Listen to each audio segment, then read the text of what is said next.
industry, what made it really successful were the names.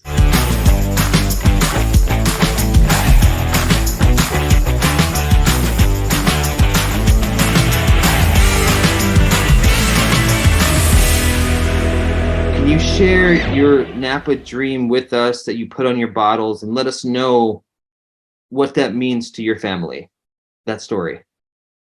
Yeah, so I'm sipping right now, batch number 100, the Napa Dream. So we make our wines in batches. So every single wine, I made a little bit over 130 wines to date. Every single wine has a number. It started with number one, which was a Chardonnay, 2013 vintage. And when I first started the Vice, I kind of had this long-term vision, but I didn't envision myself to be here today with batch number 100. So batch number 100 is an homage to batch number one. Um, I named the Vice, and not my last name. As you see, like most of the wine industry, it's someone's last name. It's the overwhelming majority of brands globally. It's someone's name on the label. I didn't want to do that. Day one, the Vice to me is what wine is a Vice. Napa is the Vice, so it's very personal. But at the same time, back in 2013, the craft beer industry had its moments from 2008 to 2000.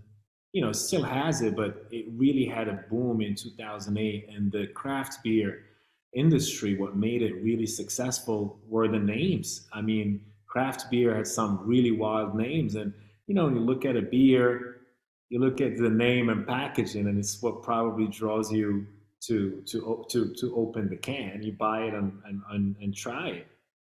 At the time in 2013, there weren't many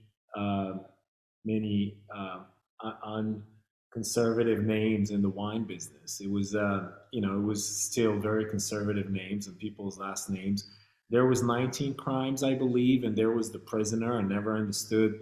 It was like, to me, there were edgy names, and I thought the Vice would be a very good name. One, because it meant something to me, and two, it's very edgy, and it's borderline bad. It's not bad. It's not bad unless you do too much of it. That's what vices are. If you overdo it, then they become bad. They become addictions or other things.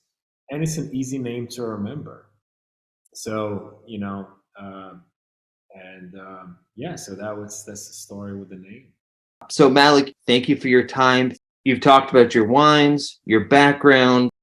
How can we help you? What is your request from the audience watching and listening? And how can we learn more about you and your brand? How can we shop your wines? How can we find you? Well, thank you for asking. Um, how you can help me? I see myself as an ambassador of Napa Valley. So I encourage you to please, discover Napa and keep it as the leading wine region in the world. We are a wine stop shop for Napa Valley. We have the most diverse portfolio of Napa Valley wines at a great price point. Please check us out, thevice.com. Please follow us. Please don't hesitate to reach out. Fun fact is that our corks have my phone number on them. So this is my number. You can text me, call me, DM me, FaceTime me. If I'm not in an awkward situation, I'll pick up. But I'm very accessible. Um, you know, I'd love to hear from you. I'd love to answer your questions. I'd love to help you discover the wine industry, but specifically Napa. I'd love to help you not only discover it and enjoy it as well.